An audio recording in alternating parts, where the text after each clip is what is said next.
The 2026 World Cup was supposed to be the biggest tournament in football history, a celebration of the sport spanning 3 nations and 48 teams.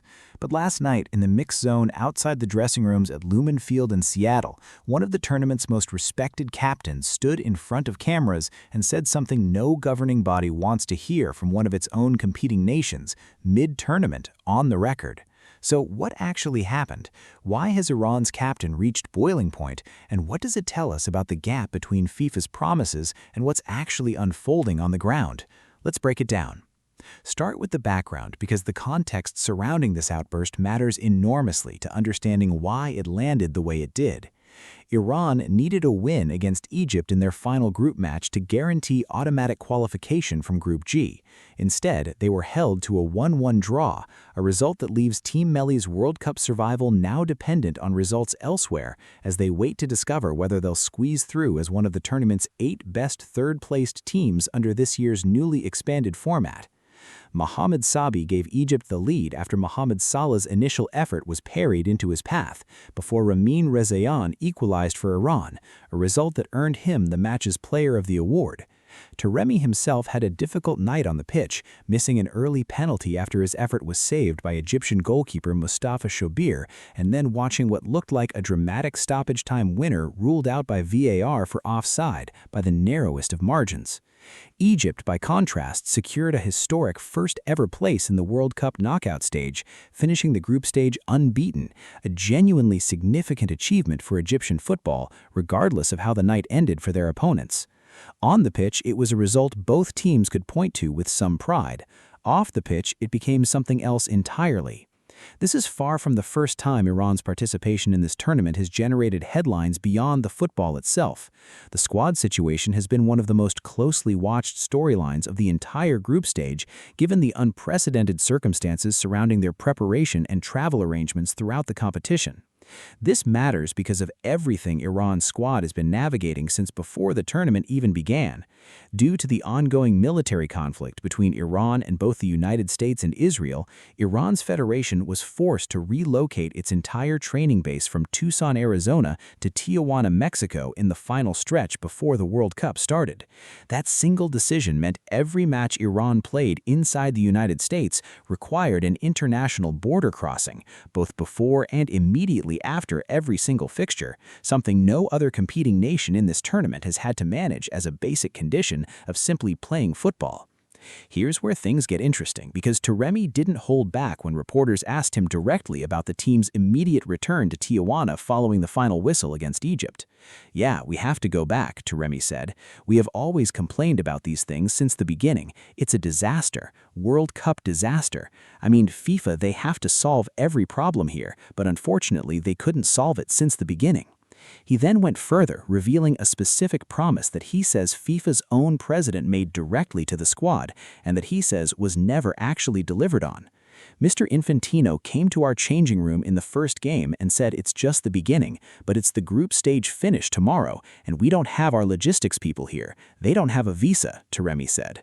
That detail, a personal visit from Gianni Infantino to Iran's dressing room after their opening match against New Zealand, carries real weight. It wasn't a written statement from a press office or a generic tournament-wide assurance. According to Taremi, it was FIFA's president in person telling the players directly that their concerns would be addressed as the tournament progressed. By the time the group stage concluded, Taremi says, nothing had actually changed. But that's only part of the story because the specific logistical failures Taremi described go well beyond a single broken promise, and they paint a picture of a squad operating with significantly less support than the rest of the field. Taken together, across a single team's experience at a single tournament, they form a pattern specific enough that Taremi's frustration reads less like an overreaction to one disappointing result, and more like the culmination of weeks of accumulated grievance finally reaching a breaking point in front of live cameras. Iran's head coach, Amir Galanoui, echoed his captain's frustration, though he directed his criticism in a slightly different direction. Rather than focusing primarily on FIFA's own organizational failures, Galanoui pointed specifically at the host nation. "I know Mr. Infantino has tried his best to minimize the problems as much as possible, but it was the host that wasn't very good to us," Galanoui explained. That distinction matters. while Taremi placed the responsibility for solving the problem squarely on FIFA's shoulders. His own head coach drew a clearer line between FIFA's effort, which he characterized as genuine, and the actual experience the team had once on the ground, which he attributed more directly to circumstances surrounding their host country relationship.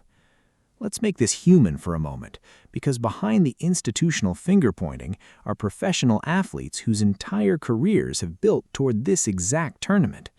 Picture preparing for the biggest stage in football, only to discover that basic infrastructure other teams take for granted, kit staff, recovery specialists, even media representation, simply isn't available to you because of visa processes entirely outside your control. Picture playing every single match, knowing that regardless of the result, win, lose, or draw, you'll be crossing an international border within hours, with no opportunity to properly recover in the city where you just competed. And yet, even in the middle of voicing this frustration, Taremi was careful to separate the players' effort and commitment from the circumstances surrounding them. We do our best. We always do our best. We play for our people. We want them to be happy. We want to bring the joy. We want to send them a message of peace for the people in Iran, outside Iran, for FIFA, for everyone. But there is no peace about the others to us, he said. He also took personal responsibility for his missed penalty, despite everything else weighing on the team. There are no words about the games, because we did our best during 90 minutes, given the situation we had since the beginning till now. We are proud of ourselves, and if anything happens, it's my responsibility, because I lose the penalty, and if we pass the group stage, yeah, thank God. That combination, genuine institutional anger, paired with personal accountability and pride in his teammates, is what's made this particular outburst resonate so widely across football media within hours of it happening. So where does this leave things heading into the final reckoning of the group stage? Iran's qualification fate is now entirely out of their own hands, dependent on how the 8 best third-place teams ultimately get determined once every group's matches conclude. FIFA has not yet issued any formal public response specifically addressing Taremi's comments or the broader pattern of visa and logistics complaints his team has raised throughout the tournament. Given how close to the end of the group stage these comments arrived, any formal organizational response is more likely to come in the days following the conclusion of the group phase than in the immediate aftermath of the match itself. The more significant question, regardless of whether Iran ultimately advances, is whether this becomes a genuine catalyst for change in how FIFA handles visa and logistics support for competing nations at future multi-host tournaments, or whether it simply gets filed alongside the dozens of other access and fairness controversies that have already defined this tournament's build-up and group stage.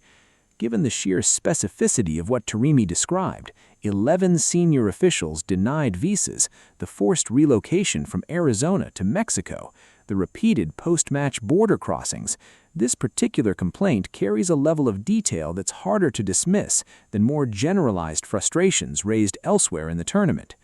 So here's where things stand. Iran fought to a hard-earned draw against a team that's now made history, reaching their first ever World Cup knockout stage.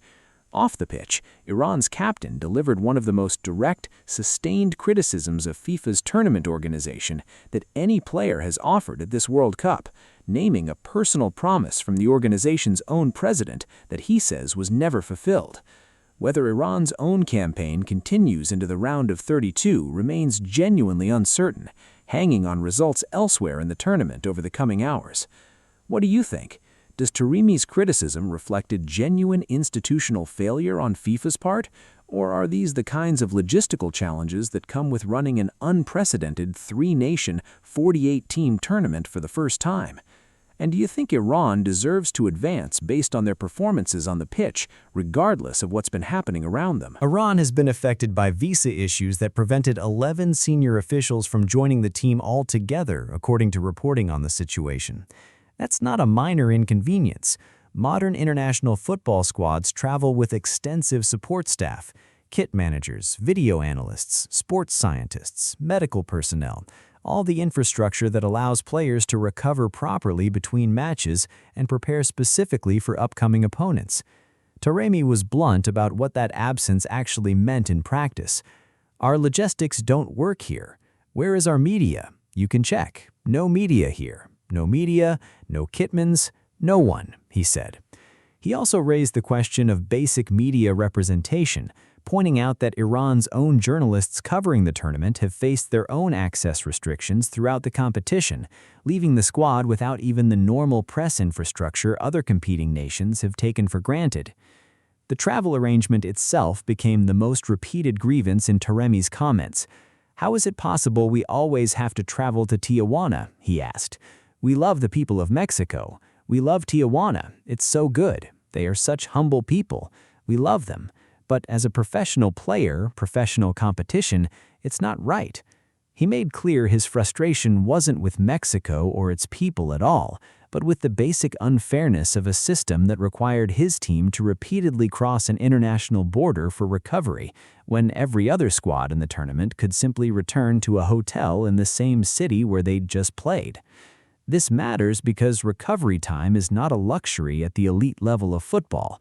It's a core component of how professional athletes manage fatigue and prepare for their next fixture. Taremi spelled out exactly what was at stake if Iran somehow advances despite these conditions. "You imagine we pass the group stage tomorrow. We get our luck, and we pass the group stage, but we don't have any recovery. How possible is this? Just explain to me if you know."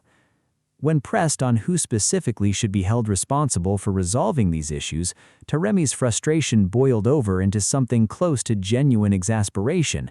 Who wants to help us? Who? If they want us to be out, okay, let's go out. Let's get out. But that's not fair. We don't have recovery. We don't have any logistic people here to help us. What do we say? We always complain about these things, but no one helps. No one. He pushed further still, demanding an actual answer rather than a vague institutional response. Who has to solve this problem for us? Who? FIFA? I don't know. USA? I don't know. Who? Just mention one name for me. The bigger issue here is that Taremi wasn't simply venting about a single bad night. He was describing a sustained 3-week pattern that he says the team raised repeatedly throughout the tournament, only to keep receiving the same response. "We always complain about these things since the beginning," he said, a phrase that suggests this press conference wasn't the first time these concerns had been raised, just the first time they'd been aired this publicly and this forcefully. It's worth placing this within the broader pattern that's defined Iran's entire World Cup experience, not just this single post-match interview. Their federation president was previously denied entry at a Canadian airport while attempting to attend a FIFA Congress event months before the tournament even began. The team's preparation camp had to be relocated entirely due to circumstances beyond football. And now, 11 senior support staff have reportedly been unable to obtain visas throughout the group stage itself.